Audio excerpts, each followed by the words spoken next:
Salut, bienvenue dans mon cabinet. Aujourd'hui, vidéo exceptionnelle. Vous allez découvrir les coulisses d'un cabinet dentaire avec les triplettes. Ceux qui me connaissent depuis le début les connaissent très bien puisqu'elles étaient venues me pranker dans mon cabinet à l'époque. Ça m'avait rendu fou. Et leur mère avait filmé, ça avait fait des millions de vues. Donc en fait, tout le monde les connaît. Les triplettes, elles sont arrêtées dans la rue et tout, c'est des stars. Et là, elles m'ont appelé pour venir faire un stage dans mon cabinet. Et je me suis dit que ça pouvait être très intéressant de filmer ce stage pour un peu vous montrer les coulisses d'un cabinet dentaire, comment ça fonctionne, tout ça, voir ce qui va les choquer, toutes leurs impressions. En tout cas, elles ont dû signer un accord de confidentialité avec leurs parents parce que tout ce qui se passe dans un cabinet dentaire doit rester dans le cabinet dentaire. C'est ce qu'on appelle le secret médical. Il y a ça dans plein de métiers, c'est le secret professionnel et c'est hyper important. Bon, je suis hyper pressé de les retrouver. La dernière fois qu'on les a vues, elles avaient 9 ans et aujourd'hui, elles ont 16 ans. Je suis pressé de voir à quoi elles ressemblent. Là, elles sont dans la salle d'attente. On va aller les chercher.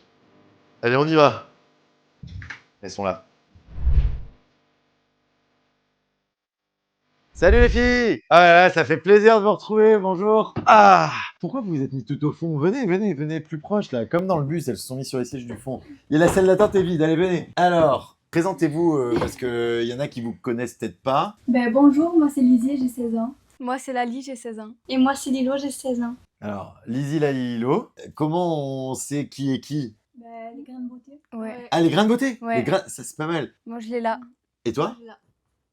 Ok, donc Lilo, Lizzie. Lizzie, Lali, Ouais. voilà, là, et toi, Là. là, d'accord. Je suis sûr qu'à la fin de la vidéo, je m'en rappellerai déjà plus. À la fin du stage, je saurais toujours pas qui est qui, je pense. Alors, du coup, qu'est-ce qui vous a motivé à faire un stage dans un cabinet dentaire déjà? Je voulais voir comment ça se passait là-bas, ce qu'on faisait réellement. Ouais.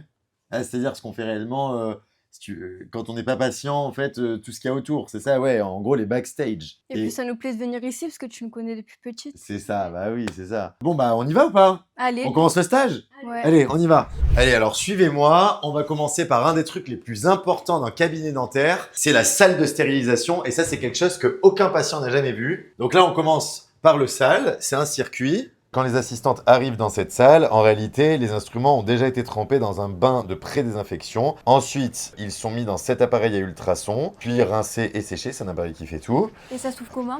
Ah bah, ça s'ouvre comme ça, regarde. Hop, S'il te je fais plaît. ça, tac. Et là, tu peux mettre les instruments. Ok. Elle le ferme et ça fait tout automatiquement. Quand ils sont propres, secs, on les met dans des sachets. Une fois que les instruments sont dans les sachets, on les place dans l'autoclave. C'est ça qui va vraiment stériliser les instruments. Ça utilise la vapeur d'eau à très haute température pour détruire les bactéries, virus et spores. Oui, quoi? Jusqu'à combien la température? Jusqu'à 134 degrés. Voilà. Après, donc, une fois que le cycle est terminé, on récupère les instruments et on récupère des étiquettes qui viennent de ce cycle pour pouvoir les coller sur les sachets. Donc là, je vous montre un exemple. Vous voyez, regardez, bien sûr, on a utilisé les instruments, mais après, on garde le sachet pour pouvoir scanner le code barre et pour pouvoir enregistrer dans le dossier du patient, pour pouvoir retrouver le cycle qui avait été utilisé. Voilà, c'est ce qu'on appelle la traçabilité. Ça, c'est hyper important. Et là, on ressort. Allez, faut me suivre. Et on ressort côté propre. Et là, donc, tout ce qui sort d'ici est propre et prêt à être utilisé en bouche. Vous imaginez qu'il y avait autant de travail de stérilisation, tout ça?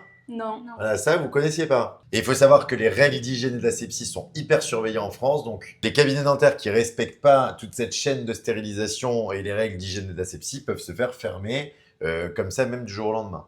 Bon, là maintenant, passons aux choses sérieuses. On va aller voir les patients. Alors, désolé, mais on peut pas vous prendre dans la salle clinique, mais on se rejoint juste après pour avoir leur réaction à chaud. Voilà, on sera beaucoup plus tranquille pour débriefer. Bon alors, et vos premières impressions du coup alors? C'était bien, mais il y a un monsieur qui m'a choqué, c'était celui qui avait les petites dents pointues. Oui, avant ça faisait beau, mais quand la facette est tombée, on avait sa petite dent plus chère. Ah ça m'a ouais, choqué. d'accord, ouais. Alors, je vois très bien de qui vous voulez parler. En fait, c'est un patient qui s'est pas fait soigner en France, qui s'est fait soigner à l'étranger, qui est parti pour se faire mettre des facettes. Et au lieu de lui mettre des facettes, ils ont dû lui tailler ses dents pour mettre des couronnes. En réalité, là-bas, ils appellent ça facettes, mais parfois, ils mettent des couronnes qui sont pas du tout des facettes. Ça me fait penser à un truc. Vous savez quoi, on va faire un jeu. On va voir qui gagne. Attends, j'ai des buzzers. Voilà. Allez, tiens, choisissez vos couleurs. Tiens, moi, je ne sais pas, je vais les attribuer. Voilà, allez, rouge, vert, bleu. Quand vous avez la bonne réponse, vous buzzez. Ok. Je les teste. Voilà. Vous pourrez pas me dire que les buzzers ne marchaient pas. Hein. Ils marchent tous les trois. Allez, avant de démarrer ce quiz, je vous donne quand même l'enjeu de ce quiz. Celle qui trouvera la bonne réponse choisira où on va manger. Allez, ok? Ouais. Je vous donne les initiales d'un des principes les plus importants en dentisterie. Les initiales sont G et T. Allez, essayez de deviner à quoi ça correspond. Oh! Grande transformation. Ah ouais, d'accord, ouais, je vois très bien pourquoi tu dis ça, parce que le patient, effectivement, tout à l'heure, a fait une très grande transformation. Mais je vais vous aider, c'est limite l'inverse. Good treatment. T'es parti à l'international, toi, t'es bilingue. Je vais te dire, hein, tu te rapproches quand même vachement plus de la vraie définition. Sauf que là, on est en France, donc là, c'est français ce que je vous demande. C'est plutôt une bonne définition, good treatment. Je crois, garder tes dents. Ah ouais. Ah bah tu sais quoi, je crois que c'est toi qui gagne.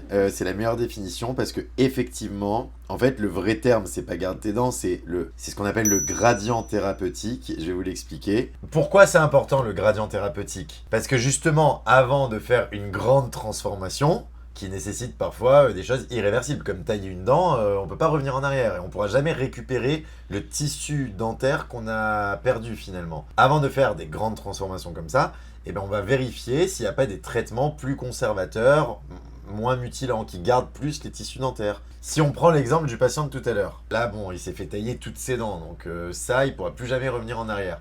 Mais peut-être que si on l'avait vu au début et qu'on avait appliqué cette règle du gradient thérapeutique, on aurait pu peut-être faire juste un traitement d'orthodontie pour lui aligner les dents, ou peut-être même juste un blanchiment. Parfois, un blanchiment, ça suffit. Il n'y a pas besoin d'aller chez le dentiste pour faire un blanchiment. En Comment ça? pharmacie, il y en a. Ah non, alors c'est pas les mêmes produits, c'est pas pareil. Et j'en ai vu sur internet aussi. De quoi, des produits pour blanchir? Oui. Oui, alors, c'est bien que vous parliez de ça, parce que les produits qu'on trouve en pharmacie, déjà, n'ont pas du tout les mêmes concentrations que ceux qu'on trouve chez le chirurgien dentiste, d'accord? Et puis, faut faire très attention à ce qu'on trouve sur Internet, parce que parfois, il y a des produits qui dépassent même les règles en termes de concentration. On trouve des produits qui viennent de je sais pas où, tu vois. C'est hyper grave, parce que avant de pouvoir faire un éclaircissement des dents, c'est-à-dire un blanchiment des dents, il faut que le dentiste fasse un examen clinique du patient. Il faut qu'il fasse une radio, il faut qu'il vérifie. Déjà, il faut qu'il sache pourquoi les dents n'ont pas la teinte que le patient veut, tu vois. Peut-être que le blanchiment n'est pas indiqué. Après, il y a plein de contre-indications. Il faut savoir si les gencives sont bonnes, il faut savoir. Et tout ça, il faut que ce soit un professionnel de santé qui le voit. Donc, c'est très important d'aller chez un chirurgien dentiste, même pour faire un blanchiment. Ça, vous avez compris? Ouais. Oui. Bon, du coup, c'est toi qui as gagné. Tu vas aller manger où? Au McDo. En fait, ça sert à rien de faire un quiz pour savoir où on allait manger, quoi. Bon, ok. Et depuis le début, j'étais cuit, faut qu'on aille manger au McDo, là. Allez, ça va, on y va, allez. Attends. Quoi? Et pour un strass, c'est tu où dans le gradient thérapeutique? Ah, les strass que tu mets sur les dents? Alors là, ça n'a aucun rapport. Ben si c'est joli, c'est pareil. Ah, ouais. Non, mais là, c'est pas vraiment un traitement, un strass, tu vois. C'est un accessoire que tu rajoutes. Mais le gradient thérapeutique, ça s'applique vraiment pour les traitements. Après, un strass, faut quand même pas le poser n'importe comment. Déjà, faut savoir qui le pose. Tu te rappelles la salle de stérilisation? Tu vois, comme c'est important de tout ce qu'on met dans la bouche, que ce soit propre. Faut pas aller de n'importe où pour poser un strass sur tes dents. Faut faire attention à tout ce qu'on met dans la bouche, tu vois. Ouais. Après, ça se pose pas n'importe comment. Le strass, faut pas qu'il soit proche de la gencive, sinon il va y avoir une trop grosse accumulation de plaques. C'est comme un piercing. Les piercings, c'est hyper mauvais. En fait, la bouche, c'est pas vraiment un endroit adapté pour les piercings. Franchement, les piercings, ça va entraîner des traumatismes, des tissus dentaires, des tissus gingivaux. Oubliez, vous avez pas des piercings dans la bouche, hein, Non. Non, c'est bon, hein, vous comptez pas en faire. Non. Non, ça va, d'accord. Sinon, je vous interdis de dessert. Hein. On va manger, mais pas de dessert. Non, mais pas de piercing. Non. Bon, ok, ça c'est bon. Donc le souci, c'est pas l'accessoire. Non, en fait, finalement, le problème dans tout ça, c'est quand vous faites quelque chose sans connaître toutes les conséquences possibles.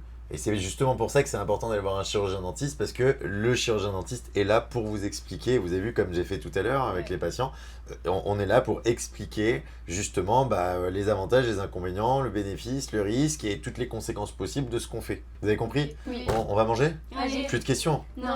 Allez, j'ai faim. On reprend bientôt, hein. Bah voilà, des salades, de l'eau, des compotes. Bon, moi j'ai pris des fruits à croquer aussi, voilà. On mange bien là.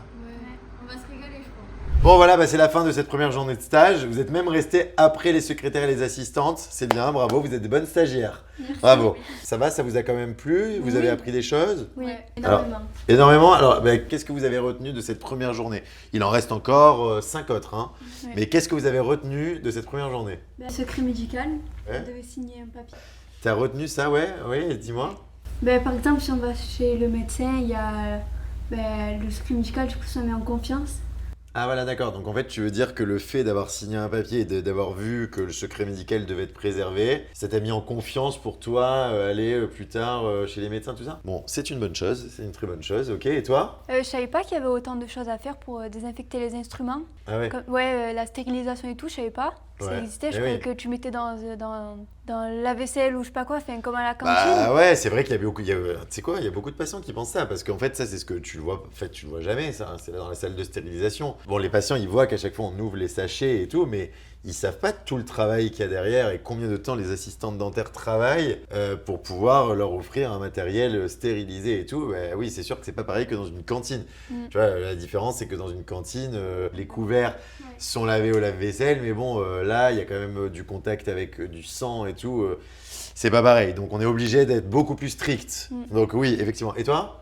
Et moi, ça me choque de savoir que certains patients vont à l'étranger pour faire leurs soins. S'il se passe quelque chose, comment ils font? Oui, non, mais c'est clair, c'est clair. Et d'ailleurs, franchement, après, quand il y a des patients qui viennent de l'étranger, c'est pas tous les dentistes qui vont vouloir récupérer un peu le suivi parce que on sait pas ce qui a été fait, on sait pas si jamais il faut réintervenir, on sait pas ce que ça va donner, donc c'est très compliqué. Et tu sais quoi, moi c'est finalement ce que je garde de cette première journée de stage, finalement c'est le garde tes dents, tu vois, le gradient thérapeutique garde tes dents. C'était qui avait trouvé ça? C'est moi. C'est toi? Ouais. C'est ça? Ouais. Voilà, je trouvais ça top. C'est top pour le gradient thérapeutique parce que effectivement, quand vous voyez des trucs sur les réseaux sociaux et tout, c'est bien beau, mais il y a des effets de mode, que ce soit pour un blanchiment, des facettes, des couronnes, pour n'importe quoi, il faut toujours aller voir un chirurgien dentiste.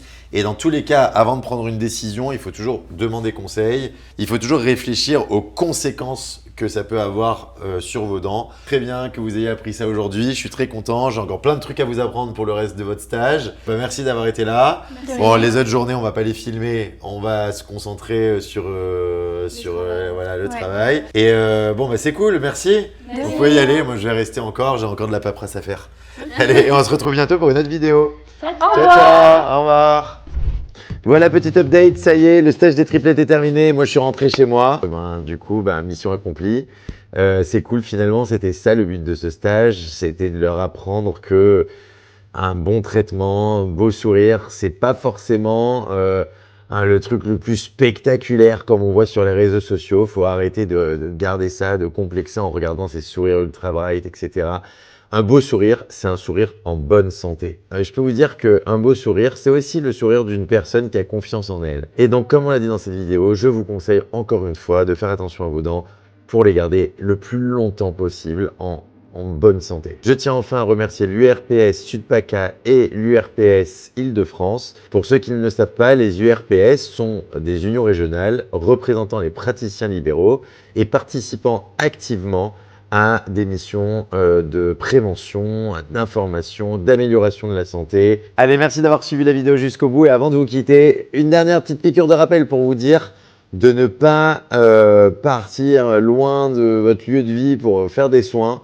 Parce que non seulement si vous changez de pays, il y a d'autres lois qui ne vous protègent peut-être pas. Vous allez galérer quand vous rentrerez dans votre pays pour faire le suivi des soins. Et en tant que chirurgien dentiste, je vous assure, je vois beaucoup de patients qui reviennent de l'étranger parce qu'ils ont voulu payer moins cher et qui au final se retrouvent avec des problèmes énormes et qui leur coûtent en réalité beaucoup plus cher que ce qu'ils ont économisé.